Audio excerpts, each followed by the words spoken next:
a young woman at the time, 16 or 17, named Linda Primrose, told a social worker that she was an eyewitness to a murder. And the social worker called law enforcement, and law enforcement interviewed her. She said that the fellow who killed McKillop and Sterenberg was named Ernie, and that Ernie was 5'8" or 5'9", weighed 155 pounds, had black hair and brown eyes, and was of Latino descent.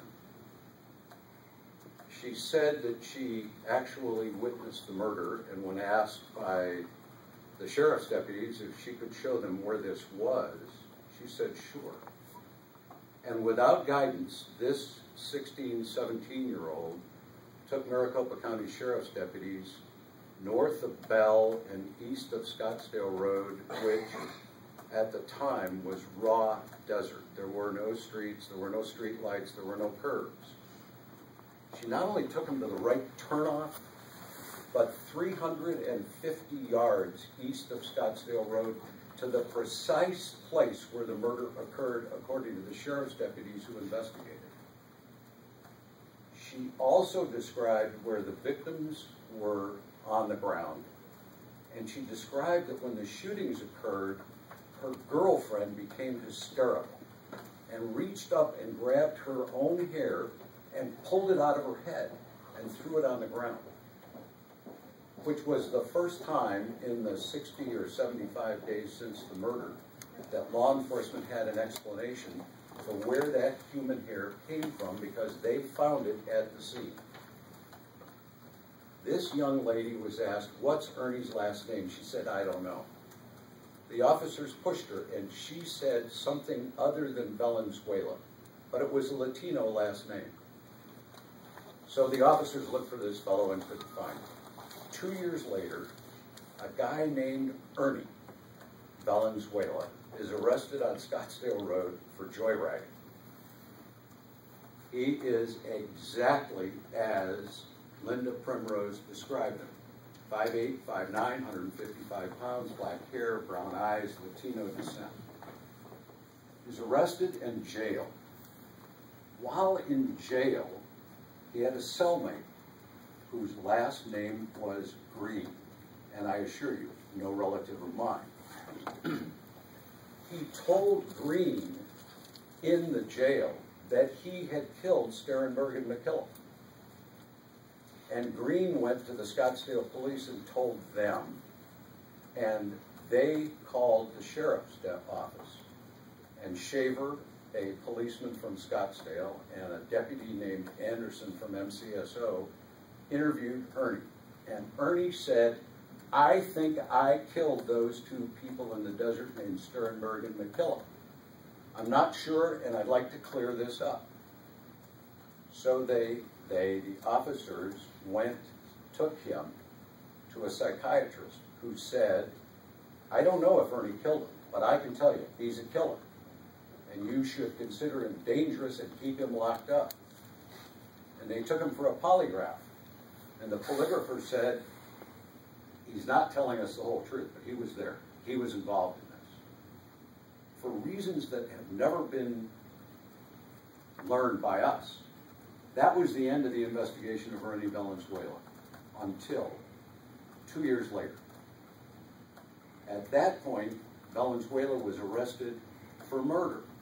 He killed a fellow in the desert near Laveen, Arizona, shot his girlfriend and raped her, and was found near the scene.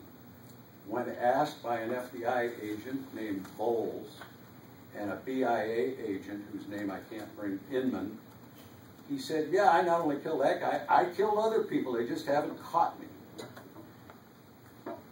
So a lawyer was appointed in the federal system, Tom O'Toole, later Judge O'Toole, to represent Valenzuela. And Valenzuela said, "Yeah, I killed a guy in Laveen, and yes, I killed the two people out in the desert." Because of attorney-client privilege, O'Toole couldn't say anything at the time. Valenzuela was determined to be incompetent to stand trial because he was so insane. And 4 psychiatrists examined him at the request of a judge, Judge Koppel. And the 4 of them said, there's only one reason this fellow isn't killing somebody today, and that's because he's in custody. This is a homicidal psychotic who wants to kill people. He enjoys killing people. He likes to go to lovers' lanes, places out in the desert where young men and women go to kiss one another and tell each other how much they love them. And he likes to pull guns on them and shoot them. Some years later, 3, Valenzuela is restored to mental competency, pleads guilty, sentenced to prison for 20 years. He lasts 2 years at Leavenworth when he's in a jail riot, and he is killed by another prisoner. Now, folks, those are the facts. There is no dispute about one word that I've said. Everything I've told you comes out of government or state documents. It is true, as was said yesterday, that Bill Macumber was tried twice and convicted by a jury. What wasn't said yesterday, and what I want you to think about today, is he went to trial with one arm tied behind his back. You ought to lose twice if you either can't introduce the evidence I've described, or you don't know about that evidence, or if that evidence is withheld from you. It was a slam dunk for the state to try Bill Macumber on that set of facts. On the set of facts I've given you, and if you were in the courtroom yesterday, the judge said to me, is the factual basis that the state has proposed adequate?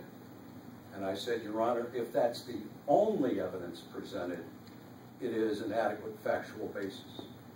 I said that because the rest of the story that I just gave you was never presented to a jury. Yesterday, I heard that Bill had 2 chances at clemency before the clemency board. That's true. The rest of the story is the first clemency board voted 5-0 in favor of Bill's grant of clemency, saying in words, this is a manifest injustice. This is a travesty of justice. This guy probably didn't commit this crime. The reason he lost the clemency proceeding was because the governor rejected it. And the second clemency proceeding, the reason that one went the way it did, the governor fired some of the people on the commission and put new people on the commission. And on the day of the hearing, only 4 of the 5 showed up. And 2 of them voted for clemency, and the 2 new members that the governor had just appointed voted against, and a 2-2 tie results in 0. That is, no recommendation. With that table setting for you, please, Bill is here. The reason that we invited you here and the reason Bill is here is to answer your questions. Unfortunately, either Larry or Lee or I know a heck of a lot more about the third-party guilt issue and the law than Bill.